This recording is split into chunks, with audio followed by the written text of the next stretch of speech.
এত টেনশন কেন আমাদের? কেন ঘুমের ওষুধ খাওয়ার পরও ঘুম হয় না? কেন দিন দিন প্রেসার যাদের লো এর দিকে যাচ্ছে, যাদের হাই এর দিকে যাচ্ছে? কেন ঘরে এসে শান্তি পাচ্ছি না? কেন খাওয়ার টেবিলে বসে ঝগড়া হচ্ছে? কেন স্বামী স্ত্রী এক রুমের ভিতরে থাকার পরও এত জামিলা হচ্ছে? রব বলে যে তোরা তাওয়াক্কুলটা আমি রবের উপর করার মতো করতে জানোস নাই, তাই তোদের এই এসির রুমের ভিতরেও ঘুম নাই। যারা আমার উপর তাওয়াক্কুল করার মতো করতে পেরেছে, ইব্রাহিম নবীকে দেখ, নমরুদের আগুনের ভিতরেও উনি ঘুমানোর ব্যবস্থা হয়েছে। বান্দারে টেনশন করিস না। ওয়া মান ইয়াত্তাকিল্লাহ ইয়াজআল লাহু মাখরাজান। কুরআন ডাক দিয়ে বলে, বান্দারে চোখ বন্ধ করে এতটুকু বল, আমার আল্লাহ আছে, আমার আল্লাহ আছে, আমার আল্লাহ আছে, আমার আল্লাহ আছে, আমার আল্লাহ আছে। যে বলবে আমার আল্লাহ আছে, আল্লাহ পাক বলে যে আমি তার জন্যই যথেষ্ট, তার দুঃখ মুসিবত দূর করার জন্য। আল্লাহ পাক বলে একটা পিঁপড়াকে কখনো টেনশন করতে দেখবা না, কারণ পিঁপড়াই জানে আমি রাজ্জাক আছি। একটা পাখি কখনো টেনশন করে না, কারণ সে জানে আমার মতো একজন রব আছে। ও আমার মানব জাতি, তোদেরকে আশরাফুল মখলুকাত বানিয়েছি, সৃষ্টির শ্রেষ্ঠ বানিয়েছি, তোদেরকে আকল দিয়েছি, তোদেরকে জ্ঞান দিয়েছি, তোদেরকে বিজ্ঞান দিয়েছি, তোদেরকে আমি বাঘের উপর রাজত্ব দিয়েছি, হাতের উপর রাজত্ব দিয়েছি, তোদেরকে ফেরেশতার চাইতে দামি বানানোর পরে তোরা এত টেনশন করস কেন? আরে তোদের টেনশনে দিন রাত হবে না, রাত দিন হবে না, সুখ দুঃখ হবে না, দুঃখ সুখ হবে না। ইয়া রাব্বাল আলামিন, তুমি খালিক বলো নাই, মালিক বলো নাই, রহমান বলো নাই, রহিম বলো নাই। রব কেন বলেছো? রব কেন বলেছো? রব বলে যে রব মানে হচ্ছে লালন কর্তা, রব মানে হচ্ছে পালন কর্তা। লালন কর্তা কাকে বলে? পালন কর্তা কাকে বলে? বলে যে মায়ের দিকে তাকা, যিনি নিজে না খেয়ে তোদেরকে খাওয়ায়, যিনি নিজে না খেয়ে তোদেরকে খাওয়ায়। 3টা বাজে কান্না করলে তোর বাপ রুম থেকে বের হয়ে যাবে। তুই যখন 2 দিনের বাচ্চা ছিলি, তোর বাবা রুম থেকে বের হয়েছে, কিন্তু মা রুম থেকে বের হয় নাই। তুই যতক্ষণ ঘুমাস নাই, মা তোকে বুকের মধ্যে নিয়ে সারা ঘর হেঁটেছে, তারা ঘর হেঁটেছে, সারা ঘর হেঁটেছে। তুই প্রস্রাব করেছিস সেই শীতকালের মধ্যে, মা বিরক্ত হয় নাই, মা বিরক্ত হয় নাই। তোকে খাওয়ানোর জন্য, তোর কান্না থামানোর জন্য সারা রাত না ঘুমায়ে তোর মা তোকে লালন পালন করেছে। আর আমি হচ্ছেন আলামিনের রব। আল্লাহ আমার বান্দারে আমি 24টা ঘন্টা প্রতিটা সেকেন্ডে আমার প্রত্যেকটা সৃষ্টির আমি লালনও করি, পালনও করি, দয়াও করি, খাওয়াইতেও থাকি। আর রব বলে যে আমি আলামিনের রব। একটু মনোযোগ দিবেন আমার ভাইয়েরা। আলামিনের রব, আলামিনের খালেক বলে নাই, আলামিনের মালিক বলে নাই, আলামিনের সৃষ্টিকর্তা বলে নাই। আল্লাহ পাক বলছে আলহামদু, সমস্ত প্রশংসা কার জন্য? রবে শিখাই দিচ্ছে লিল্লাহে, আল্লাহর জন্য। প্রশ্নকারী প্রশ্ন করে, আল্লাহটা আবার কে? রবেই উত্তর দিচ্ছে, তিনি হচ্ছেন রব্বিল আলামিন। রব্বিল আলামিন, যিনি আলামিনের রব, তিনি হচ্ছেন আল্লাহ। আর সমস্ত প্রশংসা আল্লাহর জন্য, সমস্ত প্রশংসা আল্লাহর জন্য, সমস্ত প্রশংসা আল্লাহর জন্য। ইয়া রাব, নবী বলে উম্মত জানো, তোমরা যখন নামাজ পড়ো তখন আমি নবীর চোখ শীতল হয়ে যায়। তোমরা যখন নামাজ পড়ো তখন আমি নবীর মন শান্তি হয়ে যায়। তোমরা যখন ওযুটা করে নামাজের দিকে যাও তখন সেটা দেখে আমি নবীর মনটা খুশি হয়ে যায়। তোমরা যখন রুকু সিজদা করে রবের প্রশংসা করো, আমি নবীর মনটা ভরে যায়, আমি নবীর মনটা ভরে যায়। উম্মত কুররাতু আইনি ফিস সালাত, যাই করো যেভাবে করো, যতই ব্যস্ত থাকো, ফাঁকে ফাঁকে নামাজটা একটু আদায় করে দিও, নামাজটা একটু আদায় করে দিও। উম্মত তুমি যত নামাজ পড়বা, নামাজের আগে তুমি অজু বানাবা। যত অজু বানানোর অভ্যাস হবে, হাসরের ময়দানে তোমার অজুর অঙ্গগুলা থেকে নূর বের হবে, নূর বের হবে। সবার সামনে দেখেই তোমাকে সবাই বুঝতে পারবে এ বেনামাজি নয়, এ অজুওয়ালা নামাজি ছিল, অজুওয়ালা নামাজি ছিল। উম্মত যতটুক পারো নেক আমল করে কবর হয়ে হাসরে আসতে পারো কিনা দেখো। উম্মত রে, মা বাবাকে কষ্ট দিও না। মা বাবা বুড়া হলে সেবাটা আরো বাড়িয়ে দাও। মা বাবা যদি না বুঝে, তুমি নিজে মানায় নাও, ধৈর্য ধরো। মায়ের সাথে চিৎকার করো না গো উম্মত, মায়ের সাথে আওয়াজ করে কথা বলো না, বাবার সাথে আওয়াজ করে কথা বলো না। কখনো যদি তুমি বড় হয়ে কামানো শুরু করো, তোমার বাবা তখন কামাবে না, বয়স হয়ে যাবে। তোমার বাবাকে কখনো ভিক্ষুক হতে দিও না। ওষুধের জন্য যেন টাকা চাইতে না হয়, মায়ের ওষুধের জন্য টাকা যেন চাইতে না হয়, কারণ তুমি যা কামাচ্ছ মা বাবার কারণেই তুমি আজকে বড় হয়েছো। সুতরাং মা বাবা হ্যাঁ বলার আগে তুমি মা বাবার কাছে হাত খরচটা দিয়ে দাও, হাত খরচটা দিয়ে দাও। সুবহানাল্লাহ। তুমি মা বাবার কষ্টের সন্তান হইও না, অভিশাপের সন্তান হইও না, বড়দের কাছ থেকে বদদুয়া নিও না, ছোটদের কাছ থেকে কষ্ট নিও না, শিক্ষকদেরকে কষ্ট দিও না, বউকে কষ্ট দিও না, স্বামীকে কষ্ট দিও না, এই জবান দিয়ে প্রতিবেশীকে কষ্ট দিও না, প্রতিবেশীকে কষ্ট দিও না। কারো থেকে টাকা নিলে সময়ের আগে টাকাটা পরিশোধ করে দাও। কেউ যদি জায়গা পায় তোমার জায়গা থেকে, সেখান থেকে জায়গা তার হকটা তাকে দিয়ে দাও। বান্দারে, উম্মত রে, নবী বলে উম্মত কোন রকম ঈমানটা নিয়ে আমল কম থাকলেও হাসরে আয়, রবের দরবারে তোর পক্ষে সিজদা করে, আমি তোকে জান্নাতের ব্যবস্থা করে দেব। যত কম কথা বলবা তত তোমার জন্য ভালো। আপনি খেয়াল করে দেখেন, ঘরে যে বেশি কথা বলে জামিলা তার জন্যই বেশি হয়। যে যত চুপ থাকে, সয়ে যায়, অত্যাচার হয়, তার উপর একটু জুলুম হয়, কিন্তু দিন শেষে জয়টা তার নামেই চলে আসে। কারণ কি? ইন্নাল্লাহা মাআস সাবিরিন, ধৈর্য যে ধরবে রবের রহমত তার সাথেই থাকবে।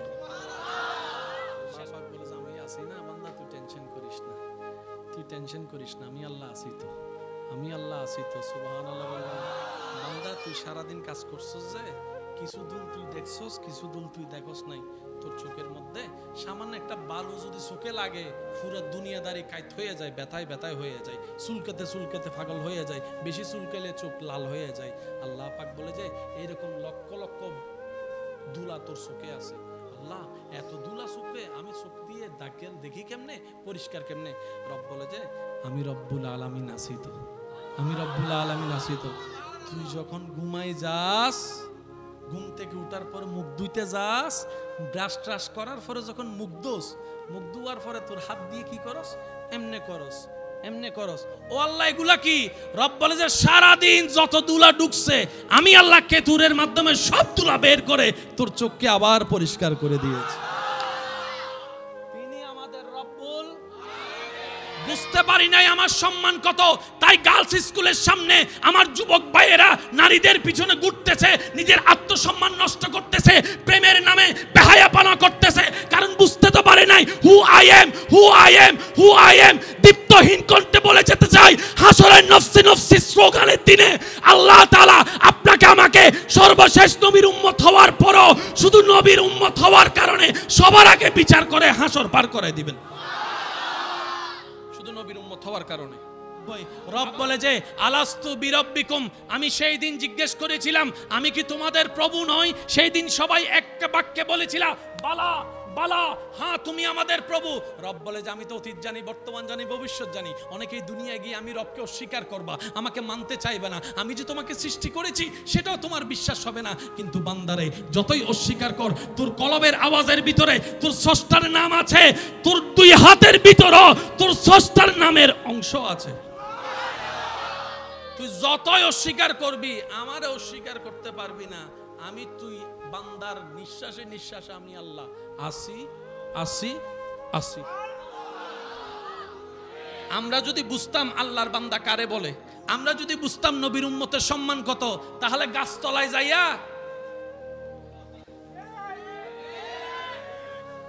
যদি বুঝতাম নবীর উম্মতের সম্মান কত, জিবরাইলের মতো ফেরেশতা মেরাজের রজনীতে নবীকে বলছেন ইয়া রাসূলুল্লাহ, আল্লাহর কাছে একটা ফরিয়াদ করবেন, আমার পক্ষ থেকে একটা দরখাস্ত।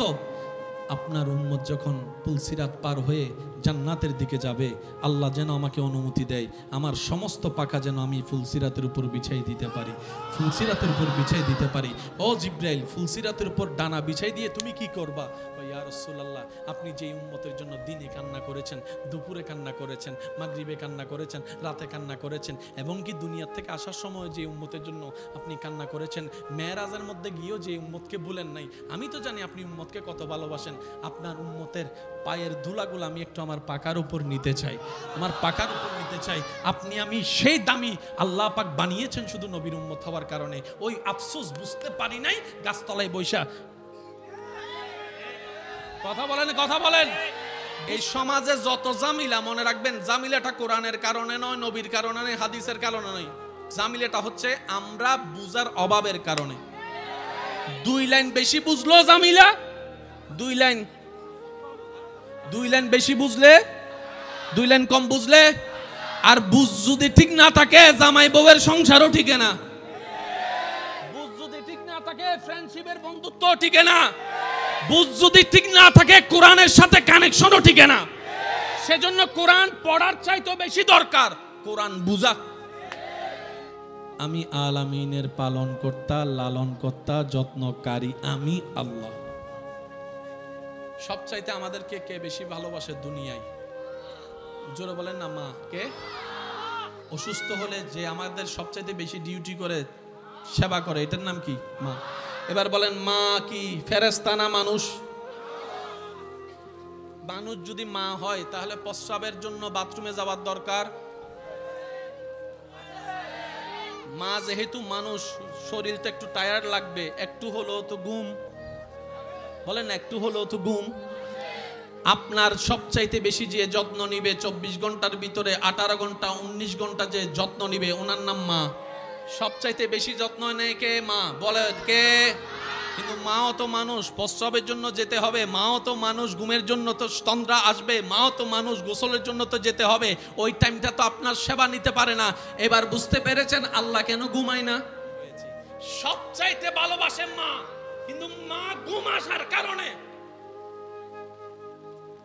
5টা মিনিট হলো ঘুমায়, যত্ন নিতে পারে না। ওই 5 মিনিট রব বলে যে তোদের যত্ন নেওয়ার জন্য আমি আল্লাহ ঘুমাইও না। আর একটু জোরে বলেন না। আল্লাহর কোনো ঘুম? আল্লাহ পাক বলে আমার ঘুমও নাই, তন্দ্রাও নাই। 24টা ঘন্টার প্রতিটা মিনিটে, প্রতিটা সেকেন্ডে আমি আল্লাহ আমার প্রত্যেকটা সৃষ্টির প্রতি দয়া করতেই থাকি, নজর করতেই থাকি, মায়া করতেই থাকি, খেয়াল রাখতেই থাকি। ওই রকম একজন স্রষ্টা আছে যিনি সবকিছু দেখেন, এমন স্রষ্টা আছে যিনি সব শুনেন, এমন স্রষ্টা আছে যিনি সেকেন্ডের ভিতর দিনকে রাত, রাতকে দিন বানাতে পারে, এমন পাওয়ারফুল স্রষ্টা আছে যিনি বাংলা তকদিরকে জোড়া লাগাই দিতে পারে সেকেন্ডের ভিতরে, এমন একজন স্রষ্টা আপনাদের আমাদের আছে। তাহলে আমাদের তো আসলে টেনশন করার কোনো দরকারই নাই। এখনো কি নিজের হার্টবিটের আওয়াজ খেয়াল করেছেন? এটা কি? আল্লাহ আল্লাহ আল্লাহ। একজন বিজ্ঞানী গবেষণা করে দেখে এই আওয়াজটা থাকলে মানুষ জিন্দা, এই আওয়াজটা না থাকলে মানুষ মরা। এই আওয়াজে আছে কি? কিছু তো একটা আছে। উনি গবেষণা করে দেখে মানুষের হার্টবিটের আওয়াজটা আকাশ শব্দের সাথে মিলে না, জমিন শব্দের সাথে মিলে না, দেশ শব্দের সাথে মিলে না। ইমাম গাজ্জালি বলেছেন যতক্ষণ আল্লাহ নামের জিকির চলবে ততক্ষণ তুমি জিন্দা, যেদিন আল্লাহ নামের জিকির বন্ধ হয়ে যাবে সেই দিনই তুমি মৃত্যুবরণ করবা। আল্লাহর নাম যতক্ষণ চলবে তুমি জীবিতই থাকবা, জীবিতই থাকবা, জীবিত। যেই স্রষ্টাকে আপনি আমি আল্লাহ নামে চিনি, যে রবকে আপনি আমি আল্লাহ নামে চিনি, অনেকেই অনেক নামে ডাকে, বুঝে নিবেন আশা করি। অনেকেই অনেক নামে ডাকে, কিন্তু তারাও জানে তিনি এক। তারাও জানে উনি দুই নয়, কারণ তাদের বিবেক বলে যদি তিনি দুই হতো, একজনের সূর্য পূর্ব দিকে তুললে আরেকজন বলতো আমি কি তার চাইতে কম নি, তে যদি পূর্ব দিকে তুলে আমি পশ্চিম দিকে তুলবো, সূর্য তখন দুইটা হইতো, না হলে বাক হইয়া যাইতো। তিনি কয়জন? কোরআনও ডাক দিয়ে বলে হুয়াল্লাহু আহাদ, হুয়াল্লাহু ওয়াহিদ নয়, ওয়াহিদ নয়, আহাদ। মাল ফারকু বাইনাল ওয়াহিদে আহাদে। আপনি আমি লক্ষ মানুষ লক্ষ বছর ওয়াইজ করে কিতাব লেখে, বই লেখে, বক্তব্য দিয়ে যতটুক জ্ঞানের পাহাড় বানাতে পারবো না, আল্লাহ কোরআনের একটা শব্দ তার চাইতে বড় জ্ঞানী।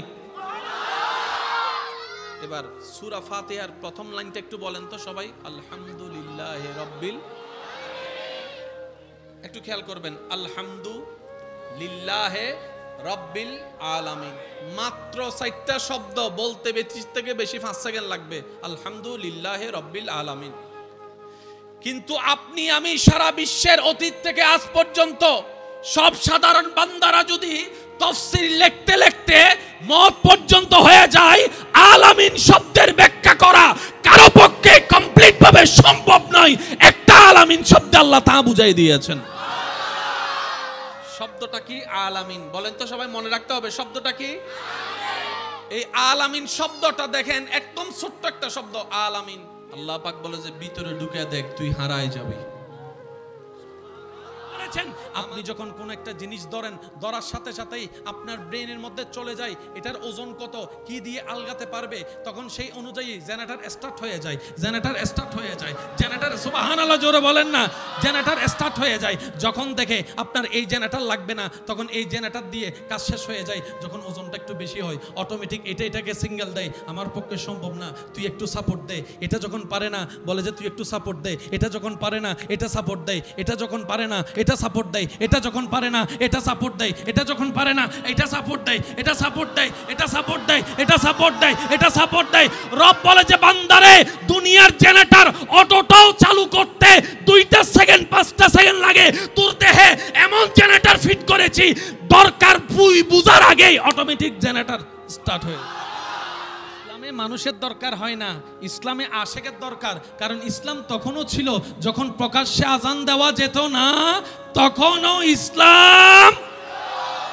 আমরা ঘুমাই গেছি, মা ঘুমাই গেছে, বউ ঘুমাই গেছে, স্বামী ঘুমাই গেছে, সন্তান ঘুমাই গেছে, রব বলে যে ফেরেশতা ডিউটি কর,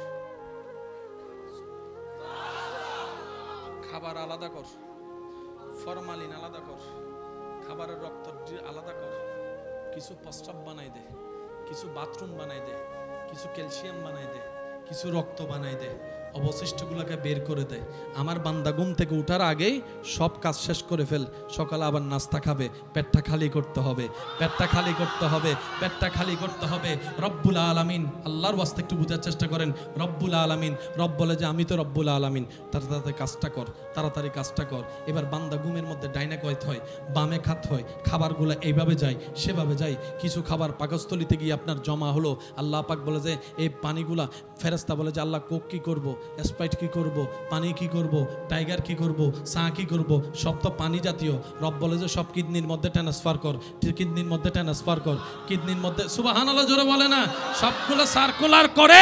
আমার বান্দা ঘুম থেকে ওঠার আগে তলপেটে প্রস্রাব জমা করায় রাখ, প্রস্রাব জমাই করা রাখ। বান্দা যখন প্রস্রাব করে দেখলো কালো কালারের কোক একরকম, স্প্রাইট একরকম, এটা একরকম, ওইটা একরকম, প্রস্রাবের কালা একরকম, তখন বান্দা বলে আর আমি যে রবকে ভুলে গিয়েছি সেই রব তো আমার যত্ন নিতে ভুলে নাই, তিনি আমার রব্বুল আলামিন।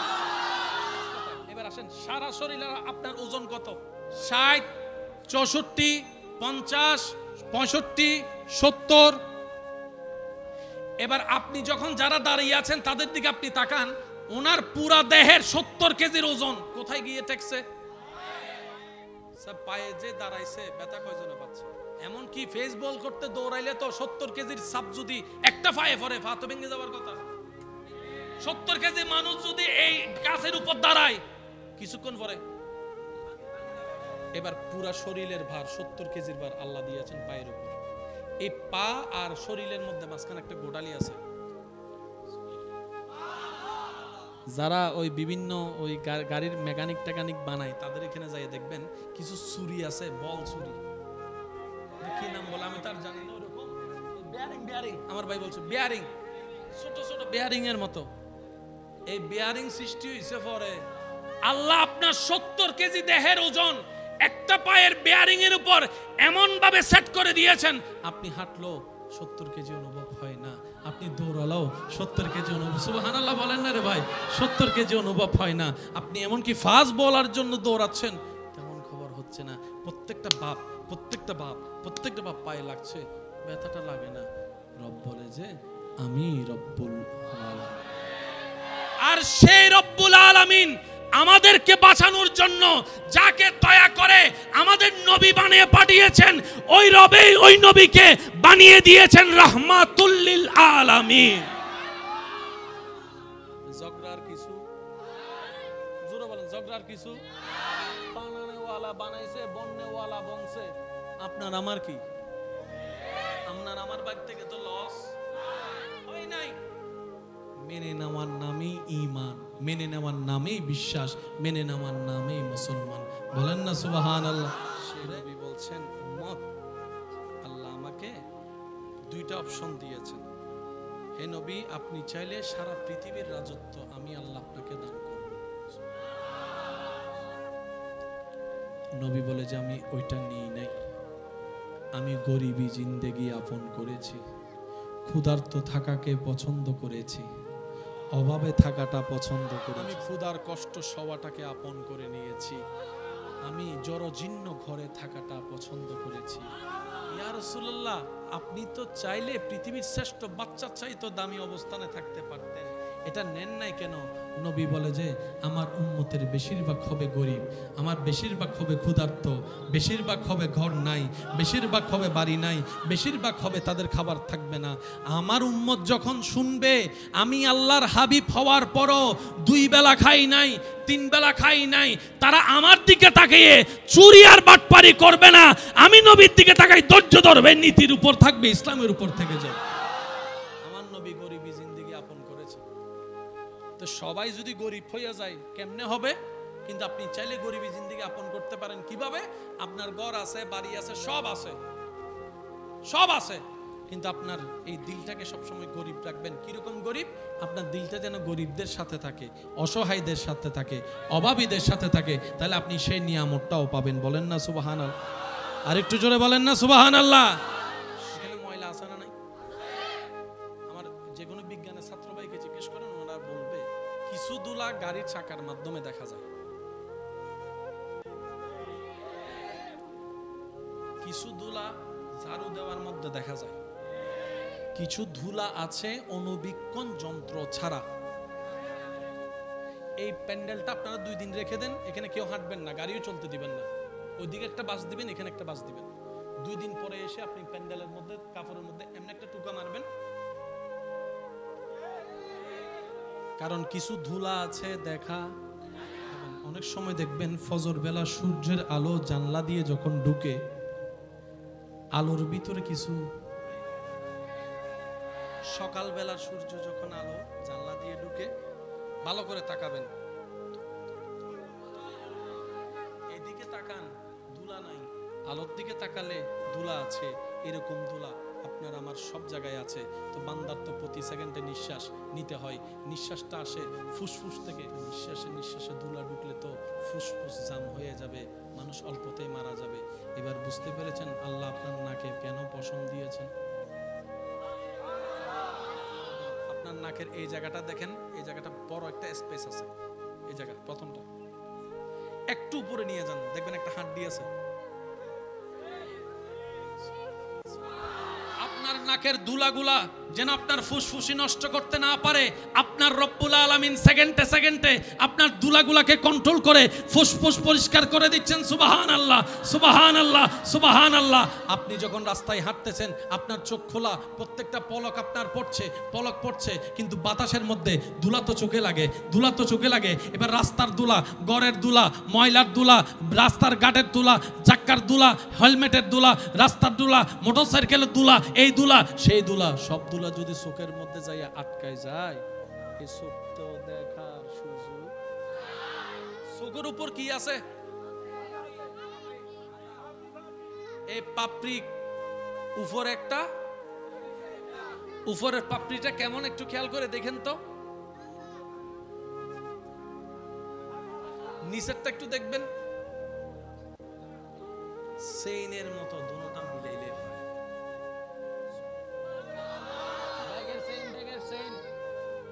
এই ফাপড়িগুলো যদি আপনি তুলে ফেলেন, রাতভর আর ঘুমাইতে পারবেন না, কারণ চোখ বন্ধ করা তো ঘুম হয় না।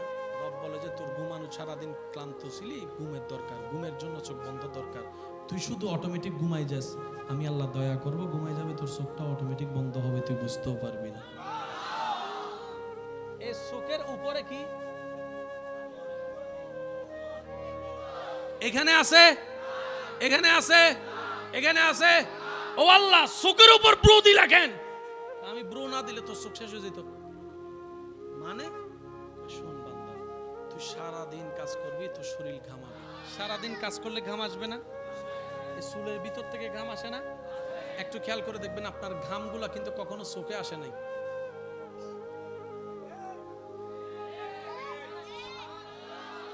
এবার আপনার ব্রুটা দেখেন সোজা নয়, এরকম নাসির মতো।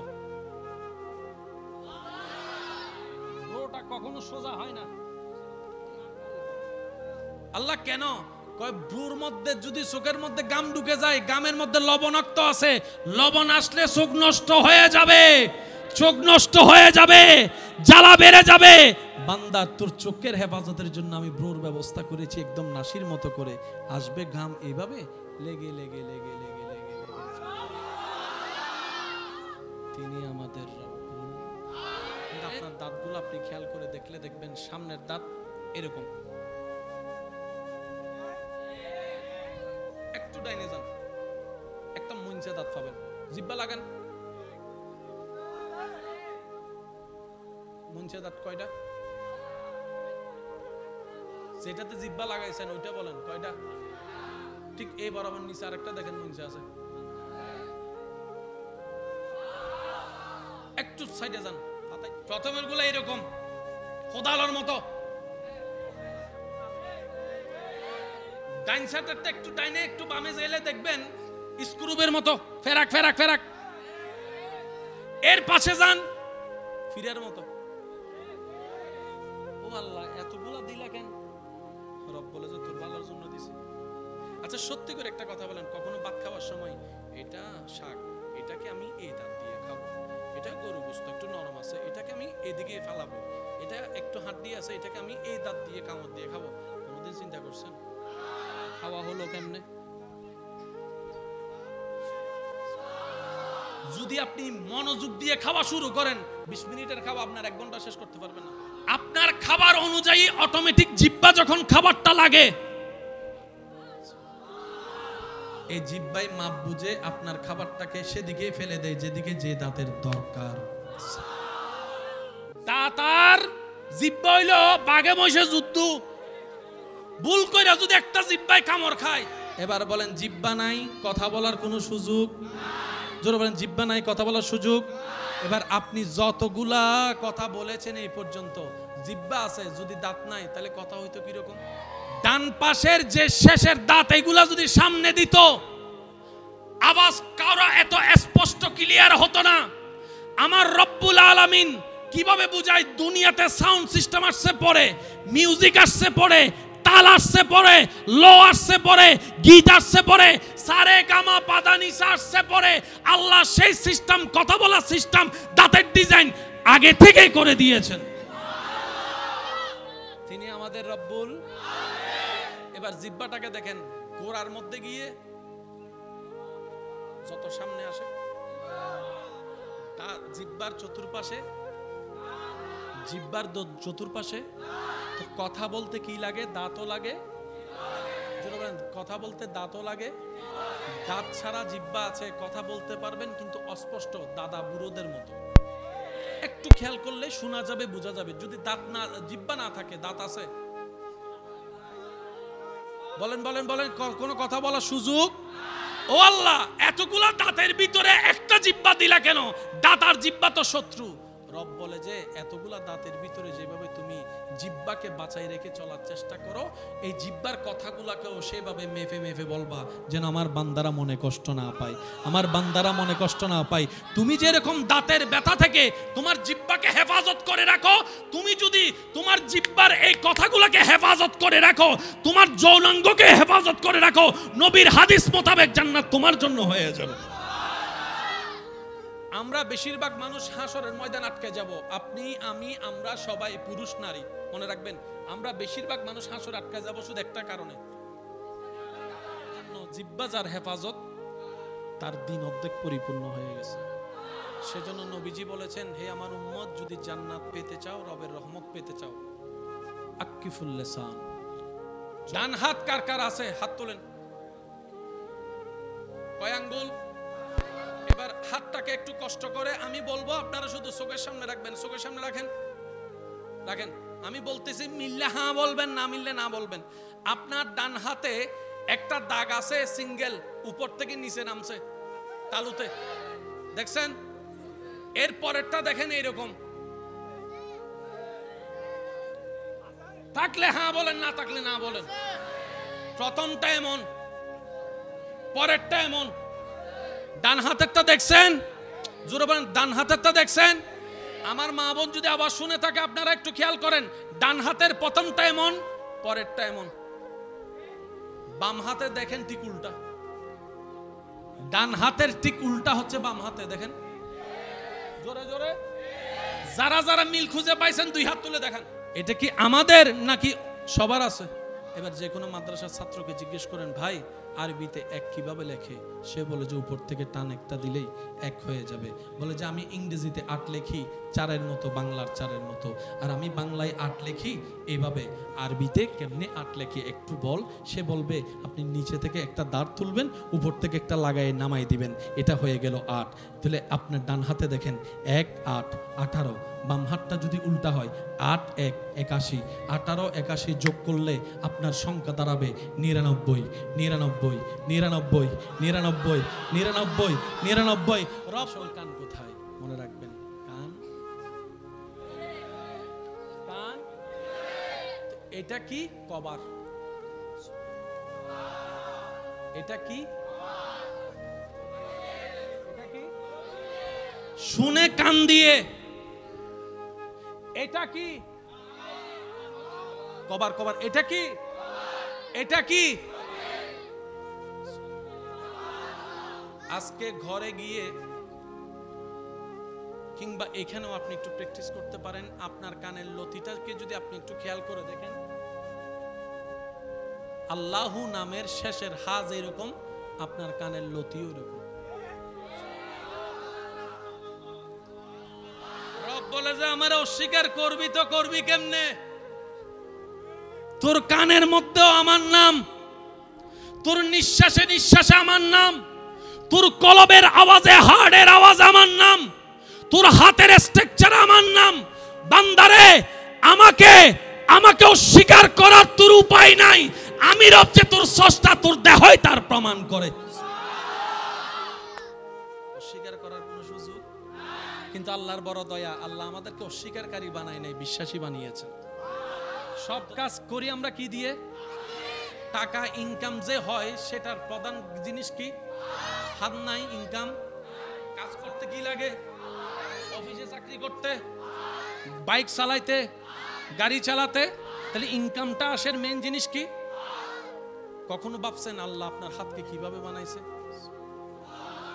একটু খেয়াল করেন।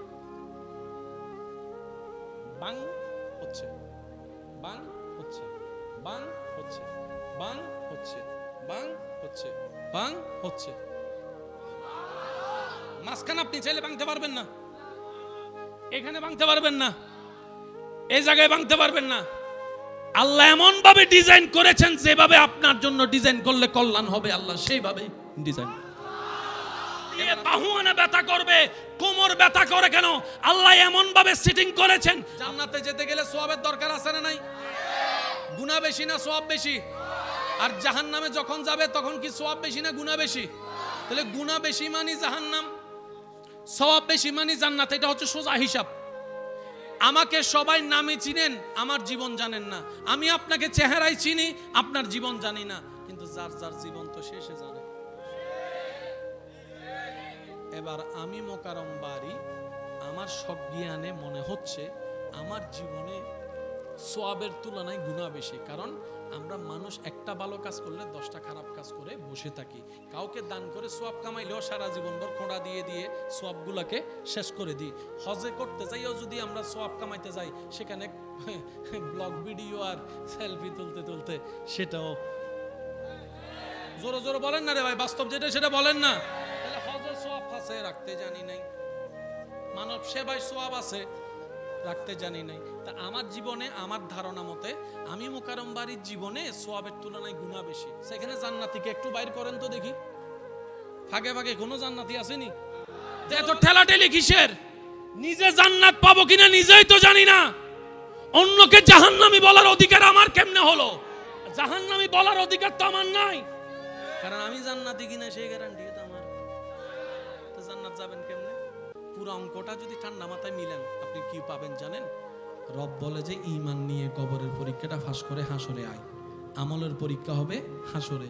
তোর যদি কমও থাকে আমি রহমান আছি, তোর যদি কমও থাকে আমি রহিম আছি।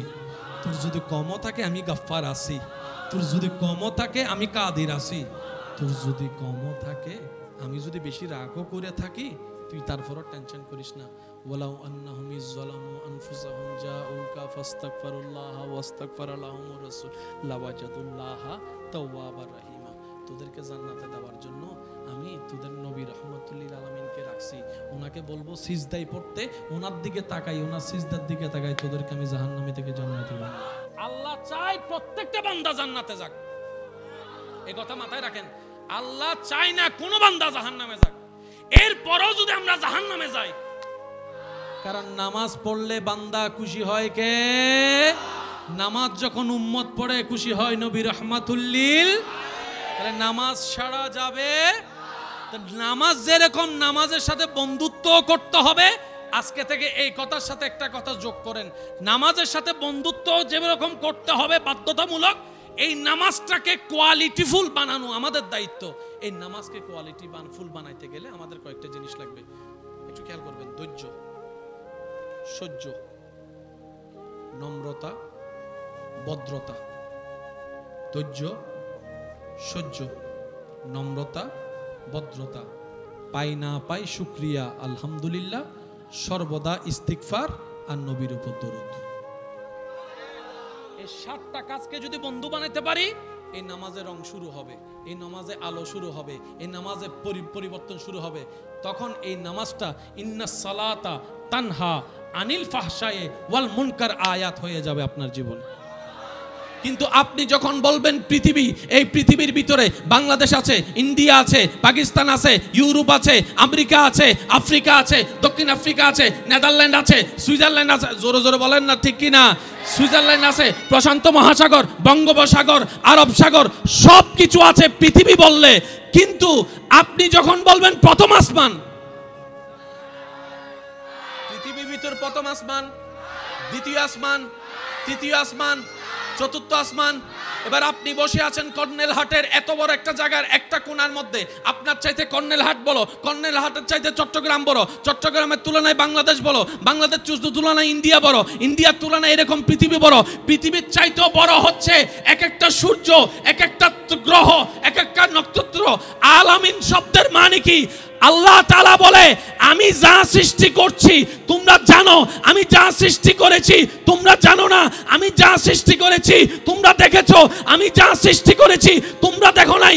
আলামিন শব্দের ভিতরে আমি আল্লাহর সব সৃষ্টি আছে, পৃথিবী আছে, মঙ্গল গ্রহ আছে, বুধ গ্রহ আছে, নেপচুন আছে, গ্যালাক্সি আছে, ইউনিভার্স আছে। প্রথম আসমান আলামিনের ভিতরে, দ্বিতীয় আসমান আলামিনের ভিতরে সুবহানাল্লাহ সুবহানাল্লাহ সুবহানাল্লাহ, চতুর্থ আসমান আলামিনের ভিতরে, সপ্তম আসমান আলামিনের ভিতরে, সিদরাতুল মুনতাহা আলামিনের ভিতরে, জান্নাত আলামিনের ভিতরে, জাহান্নাম আলামিনের ভিতরে, আরশ আলামিনের ভিতরে, লৌহ আলামিনের ভিতরে, কলম আলামিনের ভিতরে, জিবরাইল আলামিনের ভিতরে, মিকাইল আলামিনের ভিতরে, ইসরাফিল আলামিনের ভিতরে, সমস্ত কিছু যার ভিতরে, এটার নাম আলামিন।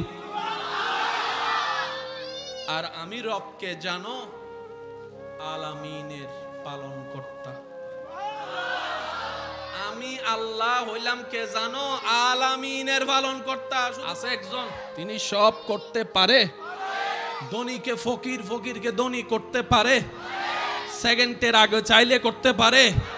ওই আল্লাহ আপনার আছে, আপনাকে দেখে, আপনার ঘরের সম্পর্কে জানে, আপনার সাথে কে দুশমনি করতেছে ওদেরকে চিনে, আপনার নামে কে জাদু টুনা করতেছে ওদেরকে চিনে, টাকা নিয়ে যে টাকা মাইরা খাইছে আপনার তাকে চিনে, আপনার জায়গাটা যে দিবে বলে জায়গা দেয় নাই ওনাকে চিনে। আপনার অভিভাবক আছে তো, আপনার দৌড়ানোর টেনশন কি? আপনি শুধু একটা মামলা ওখানে দেন না। আমাদের দেশে মামলা আছে না, কার কি লাভ হয়েছে দেখেন। ডিস্ট্রিক্ট কোর্টে যখন মামলা করছে তখন তার দাড়ি উঠে, হাইকোর্টের ডিস্ট্রিক্ট কোর্টের রায় আস্তে আস্তে তার দাড়ি মোটামুটি। এখান থেকে যখন জিতে গেছে, আর আপনারা জানেন হাইকোর্টে যাওয়ার সাথে সাথে মামলার পেমেন্ট বেড়ে যায়, উকিলের পেমেন্ট বেড়ে যায়, জজের পেমেন্ট বেড়ে যায়, তার খরচও বেড়ে যায়। তারা যখন ডেট দিবে ডেটে যাইতে হবে, গাড়ি ভাড়া খরচ, খানার খরচ, ব্যবসার লস, বিভিন্ন জায়গার লস। হাইকোর্টের মধ্যে চলতে চলতে কালাদারি সাদা হয়ে গেছে।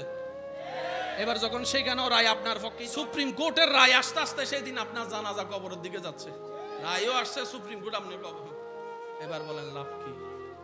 আমি মামলা দিতে নিষেধ করছি না, আমি শুধু মুসলমান ভাইদের কাছে একটা অনুরোধ করছি, মামলা দিলে দুই জায়গায় দিবেন একসাথে। একটা মামলা দিবেন দেশের আইনে, দেশের আদালতে, আরেকটা মামলা দিবেন আপনার কোর্ট। আপনি বুঝতে পারেন নাই, বান্দা হিসেবে বান্দার আল্লাহর কাছে বান্দার নামে বিচার, ওই মামলাটা একবার দেন, তারপরে দেখেন না মামলা কি হয়। আপনি এই মামলা দিতে আপনাকে সিগনেচার করতে হবে না, শুধু এক জায়গায় বসে বলবেন, আল্লাহ যে জায়গাতে আমি থাকি সেটাও তোমার, যে দখল করতে চাই সেটাও তোমার, আমরা সবাই বারাটিয়া জায়গার মালিক তুমি আল্লাহ। তুমি দয়া করে আমাকে থাকতে দিয়েছো 2 ঘন্টা, তাকে থাকতে দিয়েছো 2 ঘন্টা, সে ক্ষমতার পাওয়ার দেখায় নিজের 2 ঘন্টাও নিল, আমার 1.5 ঘন্টাও নিয়ে নিচ্ছে। আল্লাহ আমি কিচ্ছু বলবো না, তুমি দেখো তোমার বান্দা কি করে, একবার বলে দেখেন, একবার বলে দেখেন, ও আল্লাহ তোমার বান্দা কি করে দেখো, তারপরে দেখেন না কি করে। সেজন্য আমি প্রায় সময় একটা কথা বলি, আমাদের রব দিতেও প্রস্তুত, বান্দারও কোনো কমতি নেই। আমরা গাদারা চাইতেও জানি না, নিতেও জানি না, রাখতেও জানি না। দেশের আইনে মামলা করব বাংলাদেশি হিসেবে, রবের দরবারে মামলা করব বান্দা হিসেবে। পরিচয়ও 2টা, মামলাও 2টা। আপনারা এই এলাকায় যত মানুষ আছেন আমার কথা শুনতেছেন, আপনার মামলা আপনি চালান, টাকা আছে চালান, আমার কি, আমাদের কোনো লস। তবে আপনি যদি ন্যায় বিচার চান, রবের দরবার একটা বান্দার মামলা করেন, তাহলে আপনার বেনিফিট কি হবে জানেন? সে জায়গা জোর করে দখল করছে কয় ঘন্টা, জোরে বলেন। ওই বান্দার আল্লাহ আপনার কিংবা আপনার ছেলের, না হয় আপনার নাতির আমলে এসে 1.5 গুণ 10, 1.5 গুণ 10 এতগুলা জায়গা আপনার বংশধরকে আল্লাহ দান করে দিবেন। অনেক এমন মানুষ দেখছেন কিনা যে দাদার আমলেও তেমন সম্পদ ছিল না, বাবার আমলেও ছিল না, তার আমলে এসা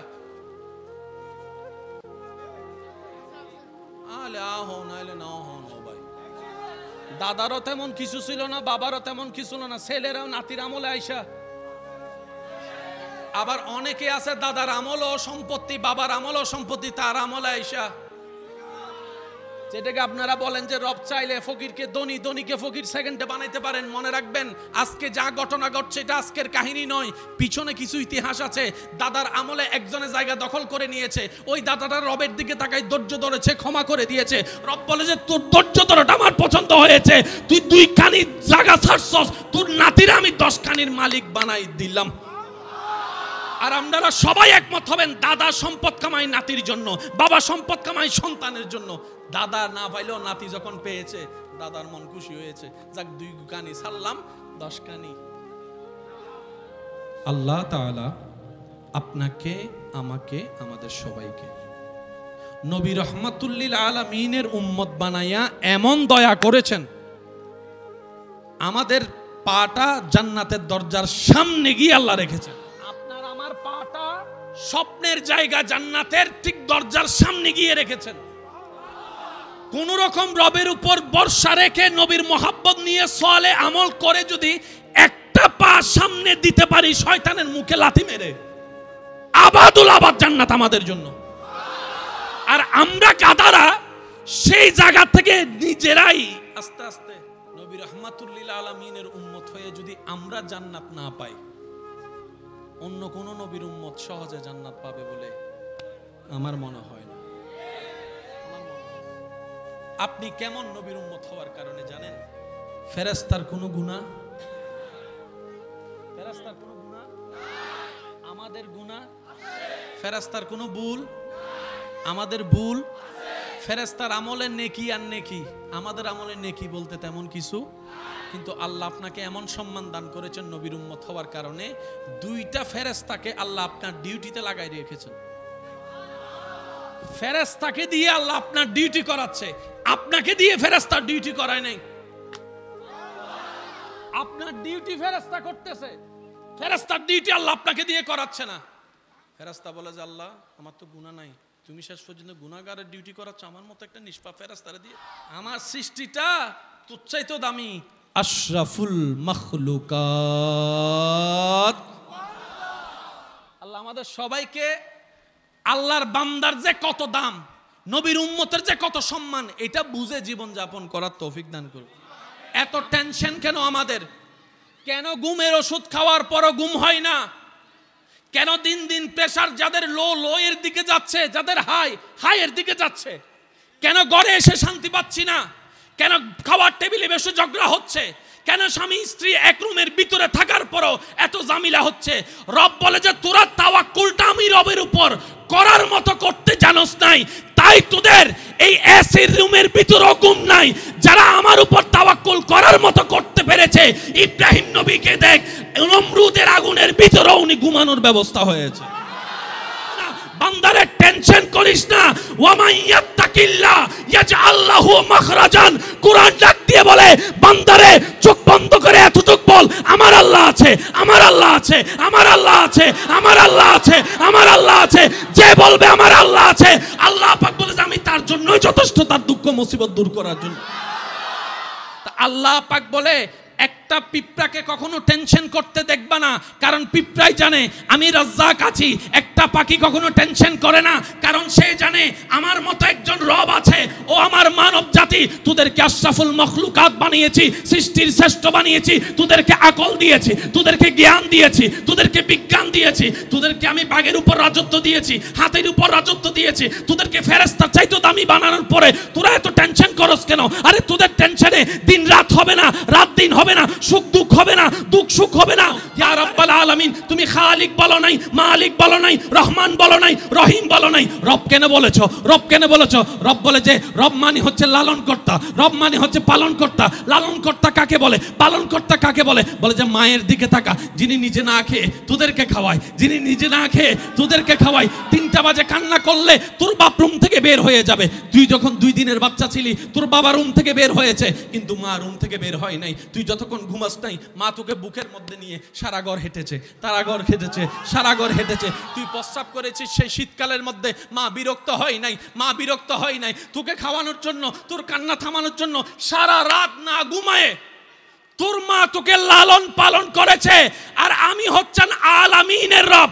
আল্লাহ আমার বান্দারে আমি 24টা ঘন্টা প্রতিটা সেকেন্ডে আমার প্রত্যেকটা সৃষ্টির আমি লালনও করি, পালনও করি, দয়াও করি, খাওয়াইতেও থাকি। আর রব বলে যে আমি আলামিনের রব। একটু মনোযোগ দিবেন আমার ভাইয়েরা। আলামিনের রব, আলামিনের খালেক বলে নাই, আলামিনের মালিক বলে নাই, আলামিনের সৃষ্টিকর্তা বলে নাই। আল্লাহ পাক বলছে আলহামদু, সমস্ত প্রশংসা কার জন্য? রবে শিখাই দিচ্ছে লিল্লাহে, আল্লাহর জন্য।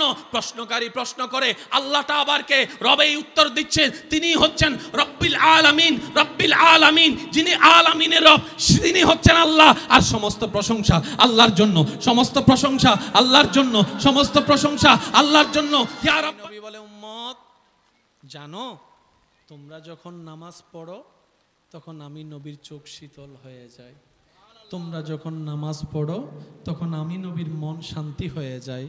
তোমরা যখন ওযুটা করে নামাজের দিকে যাও তখন সেটা দেখে আমি নবীর মনটা খুশি হয়ে যায়। তোমরা যখন রুকু সিজদা করে রবের প্রশংসা করো, আমি নবীর মনটা ভরে যায়, আমি নবীর মনটা ভরে যায়।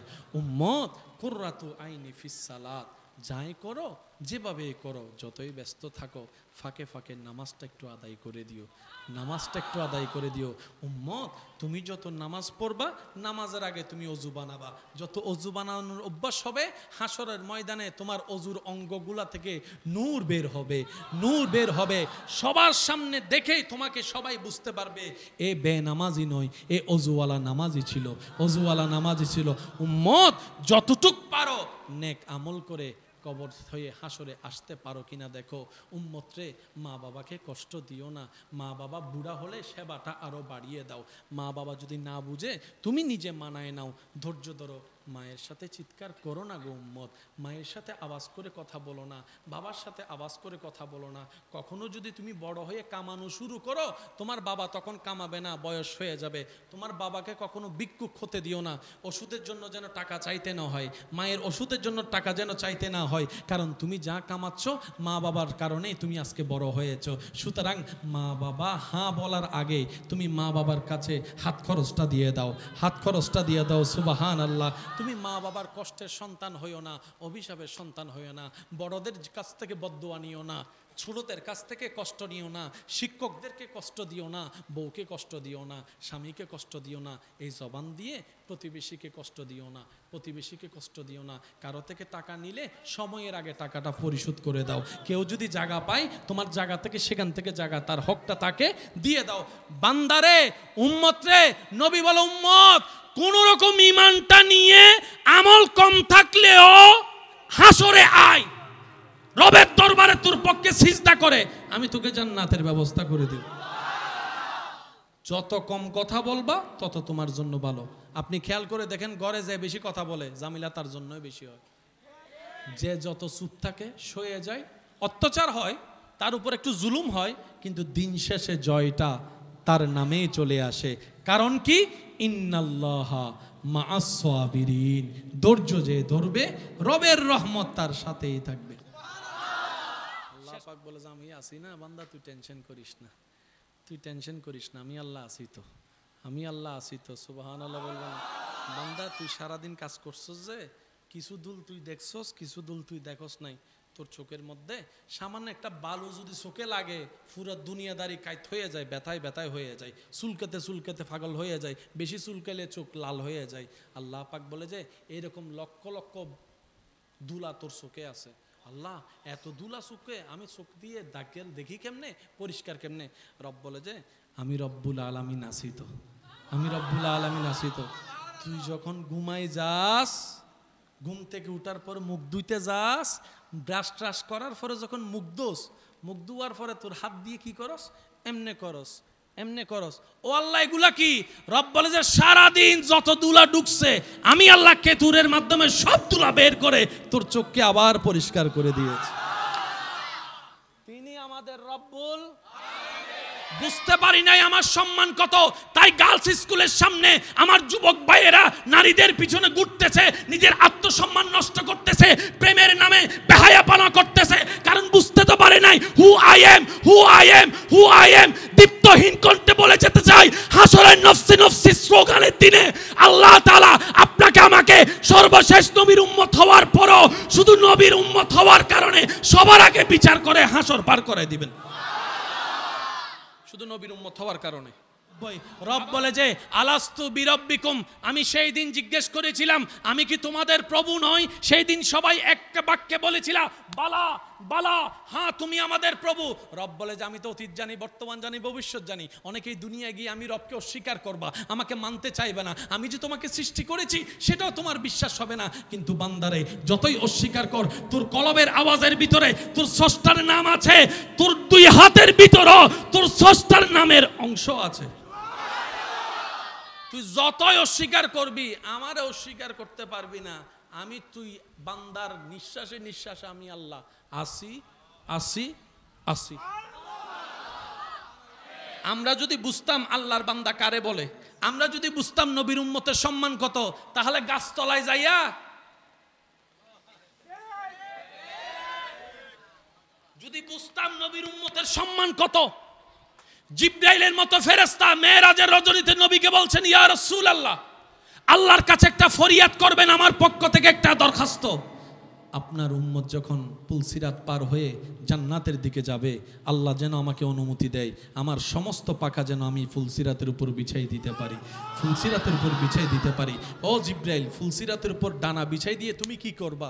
ইয়া রাসূলুল্লাহ, আপনি যেই উম্মতের জন্য দিনে কান্না করেছেন, দুপুরে কান্না করেছেন, মাগরিবে কান্না করেছেন, রাতে কান্না করেছেন, এবং কি দুনিয়ার থেকে আসার সময় যে উম্মতের জন্য আপনি কান্না করেছেন, মেরাজের মধ্যে গিয়েও যে উম্মতকে ভুলেন নাই, আমি তো জানি আপনি উম্মতকে কত ভালোবাসেন। আপনার উম্মতের পায়ের ধুলাগুলো আমি একটু আমার পাকার উপর নিতে চাই, আমার পাকার উপর নিতে চাই। আপনি আমি সেই দামি আল্লাহ পাক বানিয়েছেন শুধু নবীর উম্মত হওয়ার কারণে। ওই আফসোস বুঝতে পারি নাই গাছতলায় বৈশা। কথা বলেন, কথা বলেন। এই সমাজে যত জামিলা, মনে রাখবেন জামিলাটা কোরআনের কারণে নয়, নবীর কারণে নয়, হাদিসের কারণে নয়। জামিলাটা হচ্ছে আমরা বুঝার অভাবের কারণে। দুই লাইন বেশি বুঝলো জামিলা, দুই লাইন বেশি বুঝলে, দুই লাইন কম বুঝলে। আর বুঝ যদি ঠিক না থাকে জামাই বউয়ের সংসারও ঠিকে না, বুঝ যদি ঠিক না থাকে ফ্রেন্ডশিপের বন্ধুত্ব ঠিকে না, বুঝ যদি ঠিক না থাকে কোরআনের সাথে কানেকশনও ঠিকে না। সেজন্য কোরআন পড়ার চাইতে বেশি দরকার কোরআন বুঝা। আমি আলামিনের পালনকর্তা, লালনকর্তা, যত্নকারী আমি আল্লাহ। সবচাইতে আমাদেরকে কে বেশি ভালোবাসে দুনিয়ায়? জোরে বলেন না, মা। কে? অসুস্থ হলে যে আমাদের সবচাইতে বেশি ডিউটি করে, সেবা করে, এটার নাম কি? মা। এবার বলেন, মা কি ফেরেশতা না মানুষ? মানুষ যদি মা হয় তাহলে প্রস্রাবের জন্য বাথরুমে যাওয়ার দরকার? মা যেহেতু মানুষ, শরীর তো একটু টায়ার্ড লাগবে, একটু হলেও তো ঘুম, বলেন না, একটু হলেও তো ঘুম। আপনার সবচাইতে বেশি যে যত্ন নিবে 24 ঘন্টার ভিতরে 18 ঘন্টা 19 ঘন্টা যে যত্ন নিবে, ওনার নাম মা। সবচাইতে বেশি যত্ন নেয় কে? মা। বলে কে? কিন্তু মাও তো মানুষ, প্রস্রাবের জন্য যেতে হবে, মাও তো মানুষ, ঘুমের জন্য তো তন্দ্রা আসবে, মাও তো মানুষ, গোসলের জন্য তো যেতে হবে, ওই টাইমটা তো আপনার সেবা নিতে পারে না। এবার বুঝতে পেরেছেন আল্লাহ কেন ঘুমায় না? সবচাইতে ভালোবাসে মা, কিন্তু মা ঘুম আসার কারণে 5টা মিনিট হলো ঘুমায়, যত্ন নিতে পারে না। ওই 5 মিনিট রব বলে যে তোদের যত্ন নেওয়ার জন্য আমি আল্লাহ ঘুমাইও না। আর একটু জোরে বলেন না, আল্লাহর কোনো ঘুম? আল্লাহ পাক বলে আমার ঘুমও নাই, তন্দ্রাও নাই। 24টা ঘন্টার প্রতিটা মিনিটে, প্রতিটা সেকেন্ডে আমি আল্লাহ আমার প্রত্যেকটা সৃষ্টির প্রতি দয়া করতেই থাকি, নজর করতেই থাকি, মায়া করতেই থাকি, খেয়াল রাখতেই থাকি। ওই রকম একজন স্রষ্টা আছে যিনি সবকিছু দেখেন, এমন স্রষ্টা আছে যিনি সব শুনেন, এমন স্রষ্টা আছে যিনি সেকেন্ডের ভিতর দিনকে রাত, রাতকে দিন বানাতে পারে, এমন পাওয়ারফুল স্রষ্টা আছে যিনি বাংলা তকদিরকে জোড়া লাগাই দিতে পারে সেকেন্ডের ভিতরে, এমন একজন স্রষ্টা আপনাদের আমাদের আছে। তাহলে আমাদের তো আসলে টেনশন করার কোনো দরকারই নাই। এখনো কি নিজের হার্টবিটের আওয়াজ খেয়াল করেছেন? এটা কি? আল্লাহ আল্লাহ আল্লাহ। একজন বিজ্ঞানী গবেষণা করে দেখে এই আওয়াজটা থাকলে মানুষ জিন্দা, এই আওয়াজটা না থাকলে মানুষ মরা। এই আওয়াজে আছে কি? কিছু তো একটা আছে। উনি গবেষণা করে দেখে মানুষের হার্টবিটের আওয়াজটা আকাশ শব্দের সাথে মিলে না, জমিন শব্দের সাথে মিলে না, দেশ শব্দের সাথে মিলে না। ইমাম গাজ্জালি বলেছেন, যতক্ষণ আল্লাহ নামের জিকির চলবে ততক্ষণ তুমি জিন্দা, যেদিন আল্লাহ নামের জিকির বন্ধ হয়ে যাবে সেই দিনই তুমি মৃত্যুবরণ করবা।